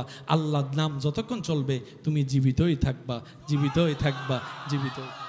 যেই স্রষ্টাকে আপনি আমি আল্লাহ নামে চিনি, যে রবকে আপনি আমি আল্লাহ নামে চিনি, অনেকেই অনেক নামে ডাকে, বুঝে নিবেন আশা করি। অনেকেই অনেক নামে ডাকে, কিন্তু তারাও জানে তিনি এক। তারাও জানে উনি দুই নয়, কারণ তাদের বিবেক বলে যদি তিনি দুই হতো, একজনের সূর্য পূর্ব দিকে তুললে আরেকজন বলতো আমি কি তার চাইতে কম নি, তে যদি পূর্ব দিকে তুলে আমি পশ্চিম দিকে তুলবো, সূর্য তখন দুইটা হইতো, না হলে বাক হইয়া যাইতো। তিনি কয়জন? কোরআনও ডাক দিয়ে বলে হুয়াল্লাহু আহাদ। হুয়াল্লাহু ওয়াহিদ নয়, ওয়াহিদ নয়, আহাদ। মাল ফারকু বাইনাল ওয়াহিদে আহাদে। আপনি আমি লক্ষ মানুষ লক্ষ বছর ওয়াইজ করে কিতাব লেখে, বই লেখে, বক্তব্য দিয়ে যতটুক জ্ঞানের পাহাড় বানাতে পারবো না, আল্লাহ কোরআনের একটা শব্দ তার চাইতে বড় জ্ঞানী। এবার সূরা ফাতিহার প্রথম লাইনটা একটু বলেন তো সবাই, আলহামদুলিল্লাহি রাব্বিল। একটু খেয়াল করবেন, আলহামদুলিল্লাহি রাব্বিল আলামিন। মাত্র 4টা শব্দ বলতে থেকে বেশি 5 সেকেন্ড লাগবে, আলহামদুলিল্লাহি রাব্বিল আলামিন। কিন্তু আপনি আমি সারা বিশ্বের অতীত থেকে আজ পর্যন্ত সব সাধারণ বান্দারা যদি তাফসীর লিখতে লিখতে মওত পর্যন্ত হয়ে যায়, আলামিন শব্দের ব্যাখ্যা করা কারো পক্ষে কমপ্লিট ভাবে সম্ভব নয়। একটা আলামিন শব্দ আল্লাহ তা বুঝাই দিয়েছেন। শব্দটা কি? আলামিন। বলেন তো সবাই, মনে রাখতে হবে শব্দটা কি? এই আলামিন শব্দটা দেখেন, একদম ছোট্ট একটা শব্দ আলামিন। আল্লাহ পাক বলে যে ভিতরে ঢুকে দেখ, তুই হারায় যাবি। আপনি যখন কোন একটা জিনিস ধরেন, ধরার সাথে সাথেই আপনার ব্রেনের মধ্যে চলে যায় এটার ওজন কত, কি দিয়ে আলগাতে পারবে, তখন সেই অনুযায়ী জেনারেটর স্টার্ট হয়ে যায়, জেনারেটর স্টার্ট হয়ে যায়, জেনারেটর, সুবহানাল্লাহ জোরে বলেন না, জেনারেটর স্টার্ট হয়ে যায়। যখন দেখে আপনার এই জেনারেটর লাগবে না, তখন এই জেনারেটর দিয়ে কাজ শেষ হয়ে যায়। যখন ওজনটা একটু বেশি হয়, অটোমেটিক এটাকে সিঙ্গেল দেয়, আমার পক্ষে সম্ভব না, তুই একটু সাপোর্ট দে। এটা যখন পারে না, বলে যে তুই একটু সাপোর্ট দে। এটা যখন পারে না, এটা সাপোর্ট দেয়। এটা যখন পারে না, এটা সাপোর্ট দেয়। এটা যখন পারে না, এটা সাপোর্ট দেয়। এটা যখন পারে না, এটা সাপোর্ট দেয়। এটা সাপোর্ট দেয়, এটা সাপোর্ট দেয়, এটা সাপোর্ট দেয়, এটা সাপোর্ট দেয়। রব বলে যে বান্দারে, দুনিয়ার জেনারেটর অটোটাও চালু করতে 2টা সেকেন্ড 5টা সেকেন্ড লাগে, তোর দেহে এমন জেনারেটর ফিট করেছি, দরকার বুঝার আগেই অটোমেটিক জেনারেটর স্টার্ট হয়ে। ইসলামে মানুষের দরকার হয় না, ইসলামে আশেকের দরকার। কারণ ইসলাম তখনও ছিল যখন প্রকাশ্যে আজান দেওয়া যেত না, তখনও ইসলাম। আমরা ঘুমাই গেছি, মা ঘুমাই গেছে, বউ ঘুমাই গেছে, স্বামী ঘুমাই গেছে, সন্তান ঘুমাই গেছে। রব বলে যে ফেরেশতা ডিউটি কর, খাবার আলাদা কর, ফরমালিন আলাদা কর, খাবারের রক্ত আলাদা কর, কিছু প্রস্রাব বানাই দে, কিছু বাথরুম বানাই দে, কিছু ক্যালসিয়াম বানাই দে, কিছু রক্ত বানাই দে, অবশিষ্টগুলোকে বের করে দেয়। আমার বান্দা ঘুম থেকে উঠার আগেই সব কাজ শেষ করে ফেল। সকালে আবার নাস্তা খাবে, পেটটা খালি করতে হবে, পেটটা খালি করতে হবে, পেটটা খালি করতে হবে। রব্বুল আলামিন, আল্লাহর ওয়াস্তে একটু বোঝার চেষ্টা করেন। রব্বুল আলামিন, রব বলে যে আমি তো রব্বুল আলামিন, তাড়াতাড়ি কাজটা কর, তাড়াতাড়ি কাজটা কর। এবার বান্দা ঘুমের মধ্যে ডাইনে কয়ত হয়, বামে খাত হয়, খাবারগুলো এইভাবে যায়, সেভাবে যায়। কিছু খাবার পাকস্থলিতে গিয়ে আপনার জমা হলো, আল্লাহ পাক বলে যে এই পানিগুলা, ফেরেশতা বলে যে আল্লাহ কোক কি করব, স্প্রাইট কি করব, পানি কি করব, টাইগার কি করব, চা কি করব, সব তো পানি জাতীয়। রব বলে যে সব কিডনির মধ্যে ট্রান্সফার কর, কিডনির মধ্যে ট্রান্সফার কর, কিডনির মধ্যে, সুবহানাল্লাহ জোরে বলে না, সবগুলো সার্কুলার করে। আমার বান্দা ঘুম থেকে ওঠার আগে তলপেটে প্রস্রাব জমা করায় রাখ, প্রস্রাব জমাই করার আগ বান্দা যখন প্রস্রাব করে দেখলো কালো কালারের কোক একরকম, স্প্রাইট একরকম, এটা একরকম, ওইটা একরকম, প্রস্রাবের কালার একরকম, তখন বান্দা বলে আর আমি যে রবকে ভুলে গিয়েছি সেই রব তো আমার যত্ন নিতে ভুলে নাই, তিনি আমার রব্বুল আলামিন। এবার আসেন, সারা শরীরে আপনার ওজন কত? 60, 64, 50, 65, 70। এবার আপনি যখন যারা দাঁড়িয়ে আছেন তাদের দিকে আপনি তাকান, ওনার পুরা দেহের 70 কেজির ওজন কোথায় গিয়ে ঠেকছে? সব পায়ে যে দাঁড়াইছে, ব্যথা কয়জনে পাচ্ছে? এমন কি ফেস বল করতে দৌড়াইলে তো 70 কেজির সাপ যদি একটা পায়ে পড়ে, পা তো ভেঙে যাওয়ার কথা। 70 কেজি মানুষ যদি এই গাছের উপর দাঁড়ায় কিছুক্ষণ পরে, এবার পুরা শরীরের ভার 70 কেজির ভার আল্লাহ দিয়েছেন পায়ের উপর। এই পা আর শরীরের মধ্যে মাঝখানে একটা গোটালি আছে। যারা ওই বিভিন্ন ওই গাড়ির মেকানিক টেকানিক বানায় তাদের এখানে যাই দেখবেন কিছু ছুরি আছে, বল ছুরি, এটা কি নাম বলে আমি তার জানি না, ওরকম বেয়ারিং, বেয়ারিং আমার ভাই বলছে বেয়ারিং, ছোট ছোট বেয়ারিং এর মতো।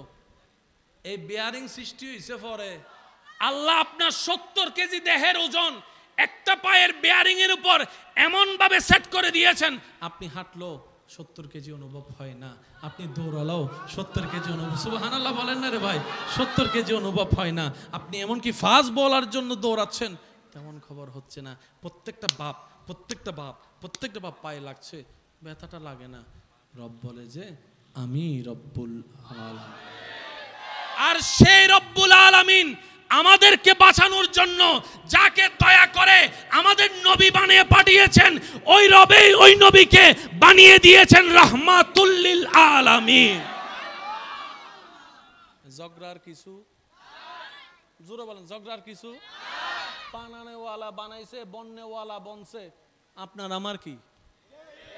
আপনার আমার বাগ থেকে তো লস হয় নাই। মেনে নেওয়ার নামেই ঈমান, মেনে নেওয়ার নামেই বিশ্বাস, মেনে নেওয়ার নামেই মুসলমান। বলেন না সুবহানাল্লাহ।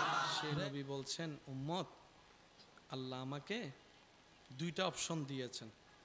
হে নবী, আপনি চাইলে সারা পৃথিবীর রাজত্ব আমি আল্লাহ আপনাকে দান করব।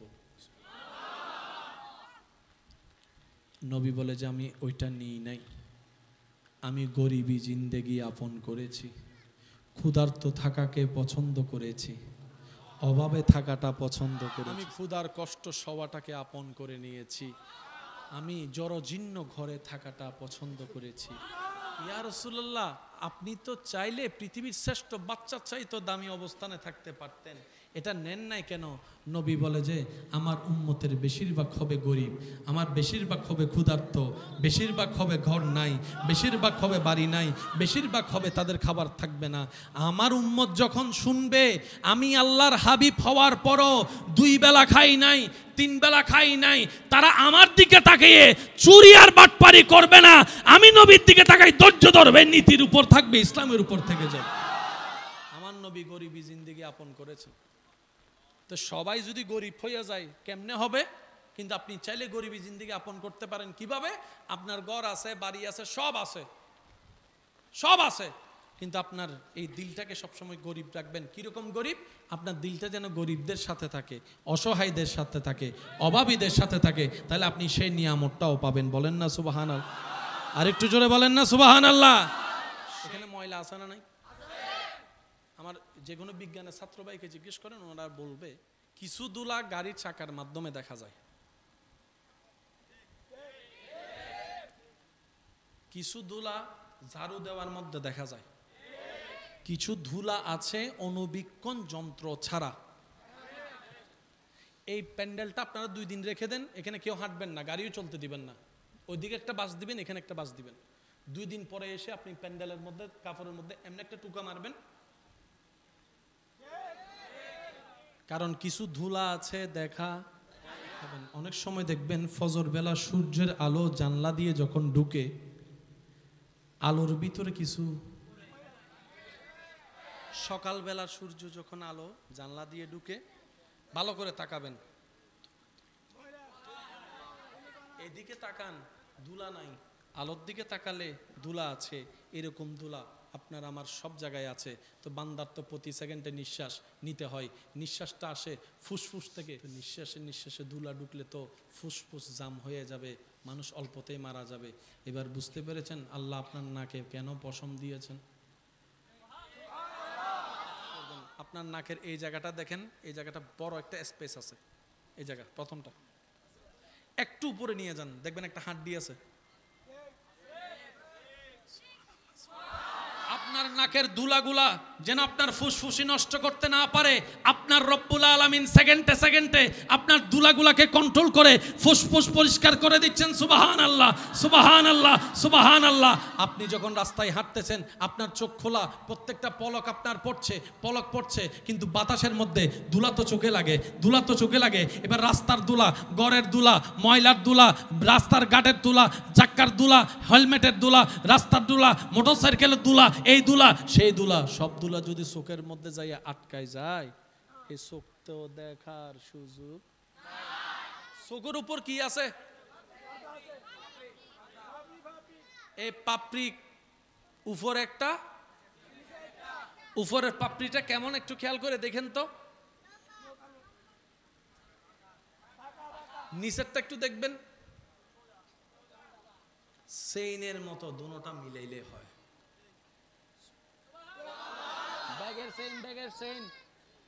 এই ফাপড়িগুলো যদি আপনি তুলে ফেলেন, রাতভর আর ঘুমাইতে পারবেন না, কারণ চোখ বন্ধ করা আছে তো ঘুম হয় না। রব বলে যে তোর ঘুমানো, সারাদিন ক্লান্ত ছিলি, ঘুমের দরকার, ঘুমের জন্য চোখ বন্ধ দরকার, তুই শুধু অটোমেটিক ঘুমাই যাস, আমি আল্লাহ দয়া করব, ঘুমাই যাবে, তোর চোখটা অটোমেটিক বন্ধ হবে, তুই বুঝতেও পারবি না। এই চোখের উপরে কি এখানে আছে, এখানে আছে, এখানে আছে। ও আল্লাহ, চোখের উপর ব্রু দিলা কেন? আমি ব্রু না দিলে তো চোখ শেষ হয়ে যেত।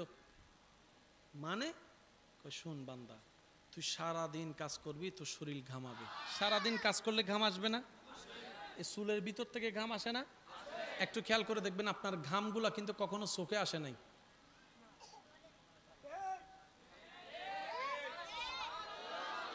এবার আপনার ব্রুটা দেখেন, সোজা নয়, এই এরকম নাসির মতো,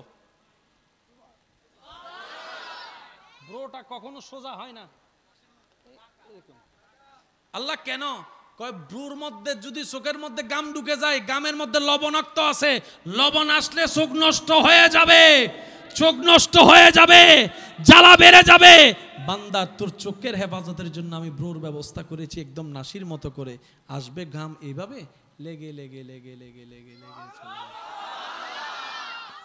তিনি আমাদের রব্বুল। আপনার দাঁতগুলো আপনি খেয়াল করে দেখলে দেখবেন সামনের দাঁত এরকম, একটু ডাইনে যান, একটা মঞ্চে দাঁত পাবেন, জিব্বা লাগান,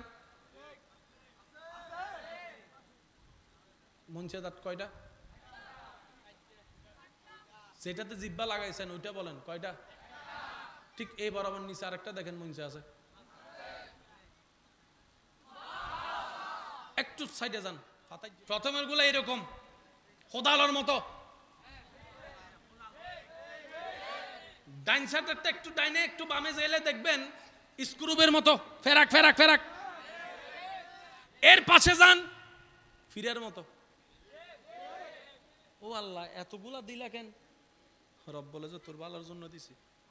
আচ্ছা সত্যি করে একটা কথা বলেন, কখনো ভাত খাওয়ার সময় এটা শাক, এটাকে আমি এই দাঁত দিয়ে খাবো, এটা গরু গোস্ত একটু নরম আছে, এটাকে আমি এদিকে ফালাবো, এটা একটু হাড্ডি আছে, এটাকে আমি এই দাঁত দিয়ে কামড় দিয়ে খাবো, কোনোদিন চিন্তা করছেন? খাওয়া হলো কেমনে? যদি আপনি মনোযোগ দিয়ে খাওয়া শুরু করেন 20 মিনিটের খাওয়া আপনার 1 ঘন্টা শেষ করতে পারবেন না। আপনার খাবার অনুযায়ী অটোমেটিক জিহ্বা যখন খাবারটা লাগে, এই জিহ্বাই মাপ বুঝে আপনার খাবারটাকে সেদিকেই ফেলে দেয় যেদিকে যে দাঁতের দরকার। দাঁত আর জিহ্বা হইলো বাঘে মহিষে যুদ্ধ, ভুল কইরা যদি একটা জিহ্বায় কামড় খায়। এবার বলেন জিহ্বা নাই কথা বলার কোনো সুযোগ? জোরে বলেন জিহ্বা নাই কথা বলার সুযোগ। এবার আপনি যতগুলা কথা বলেছেন এই পর্যন্ত, জিহ্বা আছে যদি দাঁত নাই তাহলে কথা হইতো কিরকম? ডান পাশের যে শেষের দাঁত এগুলা যদি সামনে দিত, আওয়াজ কারো এত স্পষ্ট ক্লিয়ার হতো না। আমার রব্বুল আলামিন কিভাবে বুঝায়? দুনিয়াতে সাউন্ড সিস্টেম আসছে পরে, মিউজিক আসছে পরে, তাল আসছে পরে, লো আসছে পরে, গীত আসছে পরে, সারে গামা পাদা নিসা আসছে পরে। আল্লাহ সেই সিস্টেম, কথা বলা সিস্টেম, দাঁতের ডিজাইন আগে থেকেই করে দিয়েছেন। তিনি আমাদের রব্বুল। এবার জিহ্বাটাকে দেখেন, গোড়ার মধ্যে গিয়ে যত সামনে আসে, জিহ্বার চতুর্পাশে, জিহ্বার চতুর্পাশে তো কথা বলতে কি লাগে? দাঁতও লাগে। কথা বলতে দাঁতও লাগে। দাঁত ছাড়া জিহ্বা আছে, কথা বলতে পারবেন কিন্তু অস্পষ্ট, দাদা বুড়োদের মতো। একটু খেয়াল করলে শোনা যাবে, বোঝা যাবে। যদি দাঁত না, জিহ্বা না থাকে, দাঁত আছে? বলেন বলেন বলেন, কোনো কথা বলার সুযোগ? ও আল্লাহ, এতগুলা দাঁতের ভিতরে একটা জিহ্বা দিলা কেন? দাঁত আর জিহ্বা তো শত্রু। রব বলে যে এতগুলা দাঁতের ভিতরে যেভাবে তুমি জিহ্বাকে বাঁচাই রেখে চলার চেষ্টা করো, এই জিহ্বার কথাগুলাকেও সেভাবে মেফে মেফে বলবা যেন আমার বান্দারা মনে কষ্ট না পায়, আমার বান্দারা মনে কষ্ট না পায়। তুমি যেরকম দাঁতের ব্যথা থেকে তোমার জিহ্বাকে হেফাজত করে রাখো, তুমি যদি তোমার জিহ্বার এই কথাগুলোকে হেফাজত করে রাখো, তোমার যৌনাঙ্গকে হেফাজত করে রাখো, নবীর হাদিস মোতাবেক জান্নাত তোমার জন্য হয়ে যাবে। আমরা বেশিরভাগ মানুষ হাসরের ময়দান আটকে যাব। আপনি, আমি, আমরা সবাই, পুরুষ নারী, মনে রাখবেন আমরা বেশিরভাগ মানুষ হাসর আটকে যাব শুধু একটা কারণে, জন্য জিহ্বা যার হেফাজত তার দিন অর্ধেক পরিপূর্ণ হয়ে গেছে। সেজন্য নবীজি বলেছেন, হে আমার উম্মত, যদি জান্নাত পেতে চাও, রবের রহমত পেতে চাও, আক্কিফুল লিসান। ডান হাত কার কার আছে? হাত তোলেন। কয় আঙ্গুল?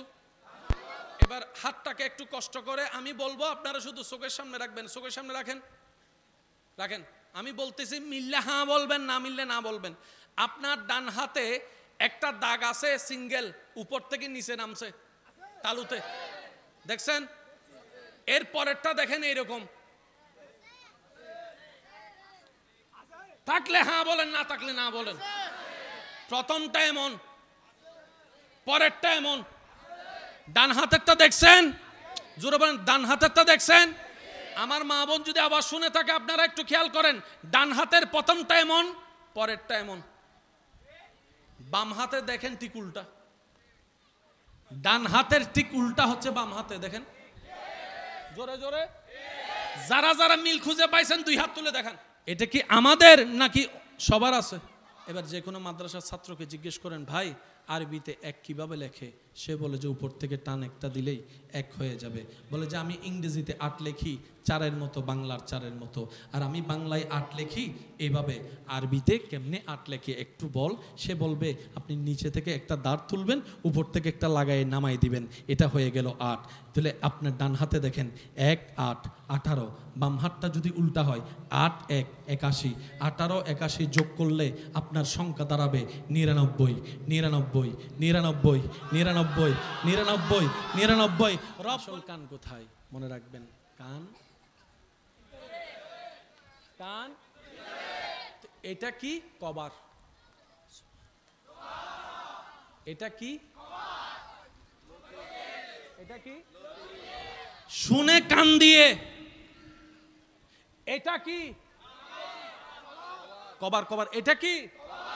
এটা কি? আজকে ঘরে গিয়ে কিংবা এখানেও আপনি একটু প্র্যাকটিস করতে পারেন। আপনার কানের লতিটাকে যদি আপনি একটু খেয়াল করে দেখেন, আল্লাহু নামের শেষের হা যেরকম, আপনার কানের লতিও এরকম। রব বলে যে আমার অস্বীকার করবি তো করবি কেমনে? তোর কানের মধ্যেও আমার নাম, তোর নিঃশ্বাসে নিঃশ্বাসে আমার নাম, তোর কলবের আওয়াজে হার্টের আওয়াজ আমার নাম, তোর হাতের স্ট্রাকচারে আমার নাম। বান্দারে, আমাকে আমাকে অস্বীকার করার তোর উপায় নাই। আমি রব যে তোর স্রষ্টা, তোর দেহই তার প্রমাণ করে। অস্বীকার করার কোনো সুযোগ কিন্তু আল্লাহর বড় দয়া, আল্লাহ আমাদেরকে অস্বীকারী বানায় নাই, বিশ্বাসী বানিয়েছেন। সব কাজ করি আমরা কি দিয়ে? টাকা ইনকাম যে হয় সেটার প্রধান জিনিস কি? হাত নাই ইনকাম। কাজ করতে কি লাগে? অফিসে চাকরি করতে, বাইক চালাইতে, গাড়ি চালাতে। তাহলে ইনকামটা আসে, মেন জিনিস কি? কখনো ভাবছেন আল্লাহ আপনার হাতকে কিভাবে বানাইছে? একটু খেয়াল করেন। বাং হচ্ছে, বাং হচ্ছে, বাং হচ্ছে, বাং হচ্ছে, বাং হচ্ছে, বাং হচ্ছে। মাঝখানে আপনি চাইলে ভাঙতে পারবেন না, এখানে ভাঙতে পারবেন না, এই জায়গায় ভাঙতে পারবেন না। আল্লাহ এমন ভাবে ডিজাইন করেছেন, যেভাবে আপনার জন্য ডিজাইন করলে কল্যাণ হবে, আল্লাহ সেইভাবে ডিজাইন। বাহুয়ানে ব্যথা করবে, কোমর ব্যথা করে কেন? আল্লাহ এমন ভাবে সেটিং করেছেন। জান্নাতে যেতে গেলে সওয়াবের দরকার আছে না নাই? গুনাহ বেশি না সওয়াব বেশি? আর জাহান্নামে যখন যাবে তখন কি সওয়াব বেশি না গুনাহ বেশি? তাহলে গুনাহ বেশি মানে জাহান্নাম, সওয়াব বেশি মানে জান্নাত। এটা হচ্ছে সোজা হিসাব। আমাকে সবাই নামে চিনেন, আমার জীবন জানেন না। আমি আপনাকে চেহারায় চিনি, আপনার জীবন জানি না। কিন্তু যার যার জীবন তো সে জানে। এবার আমি মোকারম বাড়ি, আমার সজ্ঞানে মনে হচ্ছে আমার জীবনে সওয়াবের তুলনায় গুনাহ বেশি। কারণ আমরা মানুষ একটা ভালো কাজ করলে 10টা খারাপ কাজ করে বসে থাকি। কাউকে দান করে সওয়াব কামাইলেও সারা জীবনভর খোঁড়া দিয়ে দিয়ে সওয়াবগুলোকে শেষ করে দিই। হজে করতে যাইও যদি আমরা সওয়াব কামাইতে যাই, সেখানে ব্লগ ভিডিও আর সেলফি তুলতে তুলতে সেটাও। জোরে জোরে বলেন না রে ভাই, বাস্তব যেটা সেটা বলেন না। তাহলে হজের সওয়াব আছে, রাখতে জানি নাই। মানব সেবায় সওয়াব আছে, রাখতে জানি নাই। তা আমার জীবনে, আমার ধারণা মতে, আমি মোকারম বাড়ির জীবনে সওয়াবের তুলনায় গুনাহ বেশি। সেখানে জান্নাতীকে একটু বাইর করেন তো দেখি, ফাঁকে ফাঁকে কোনো জান্নাতি আসেনি? এত ঠেলাঠেলি কিসের? নিজে জান্নাত পাবো কিনা নিজেই তো জানি না, অন্যকে জাহান্নামী বলার অধিকার আমার কেমনে হলো? জাহান্নামী বলার অধিকার তো আমার নাই, কারণ আমি জান্নাতি কিনা সেই গ্যারান্টি তো আমার। তো জান্নাত যাবেন কেমনে? পুরো অঙ্কটা যদি ঠান্ডা মাথায় মিলেন, আপনি কি পাবেন জানেন? রব বলে যে ঈমান নিয়ে কবরের পরীক্ষাটা ফাঁস করে হাসরে আয়। আমলের পরীক্ষা হবে হাসরে। তোর যদি কমও থাকে আমি রহমান আছি, তোর যদি কমও থাকে আমি রহিম আছি, তোর যদি কমও থাকে আমি গাফফার আছি, তোর যদি কমও থাকে আমি কাদির আছি, তোর যদি কমও থাকে, আমি যদি বেশি রাগও করে থাকি তুই তারপরও টেনশন করিস না। ওয়ালাউ আন্নাহুম ইযলামু আনফুসাহুম জাউকা ফাস্তাগফিরুল্লাহ ওয়াস্তাগফারা লাহুমুর রাসূল লাওয়াজাদুল্লাহা তাওয়াবার রহিমা। তোদেরকে জান্নাতে দেওয়ার জন্য আমি তোদের নবী রাহমাতুল্লিল আলামিনকে রাখছি, ওনাকে বলবো সিজদায় পড়তে, ওনার দিকে তাকাই, ওনার সিজদার দিকে তাকাই, তোদেরকে আমি জাহান্নামী থেকে জান্নাতে বানাই। আল্লাহ চায় প্রত্যেকটা বান্দা জান্নাতে যাক, এই কথা মাথায় রাখেন। আল্লাহ চায় না কোনো বান্দা জাহান্নামে যাক। এরপরও যদি আমরা জাহান্নামে যাই, কারণ নামাজ পড়লে বান্দা খুশি হয় কে? নামাজ যখন উম্মত পড়ে খুশি হয় নবী রাহমাতুল্লিল। তাহলে নামাজ ছাড়া যাবে? নামাজ যেরকম, নামাজের সাথে বন্ধুত্ব করতে হবে। আজকে থেকে এই কথার সাথে একটা কথা যোগ করেন, নামাজের সাথে বন্ধুত্ব যেরকম করতে হবে বাধ্যতামূলক, এই নামাজটাকে কোয়ালিটিফুল বানানো আমাদের দায়িত্ব। এই নামাজকে ফুল বানাইতে গেলে আমাদের কয়েকটা জিনিস লাগবে, একটু খেয়াল করবেন। ধৈর্য, সহ্য, নম্রতা, ভদ্রতা। ধৈর্য, সহ্য, নম্রতা, ভদ্রতা। পাই না পাই শুকরিয়া আলহামদুলিল্লাহ, সর্বদা ইস্তিগফার আর নবীর উপর দরুদ। এই 7টা কাজকে যদি বন্ধু বানাইতে পারি, এই নামাজে রং শুরু হবে, এই নামাজে আলো শুরু হবে, এই নামাজে পরিবর্তন শুরু হবে। তখন এই নামাজটা ইন্নাস সালাতা তানহা আনিল ফাহশায়ে ওয়াল মুনকার আয়াত হয়ে যাবে আপনার জীবন। কিন্তু আপনি যখন বলবেন পৃথিবী, এই পৃথিবীর ভিতরে বাংলাদেশ আছে, ইন্ডিয়া আছে, পাকিস্তান আছে, ইউরোপ আছে, আমেরিকা আছে, আফ্রিকা আছে, দক্ষিণ আফ্রিকা আছে, নেদারল্যান্ড আছে, সুইজারল্যান্ড আছে, জোরে জোরে বলেন না ঠিক কি না? সুইজারল্যান্ড আছে, প্রশান্ত মহাসাগর, বঙ্গোপসাগর, আরব সাগর, সব কিছু আছে পৃথিবী বললে। কিন্তু আপনি যখন বলবেন প্রথম আসমান, পৃথিবীর ভিতর প্রথম আসমান, দ্বিতীয় আসমান, তৃতীয় আসমান, চতুর্থ আসমান।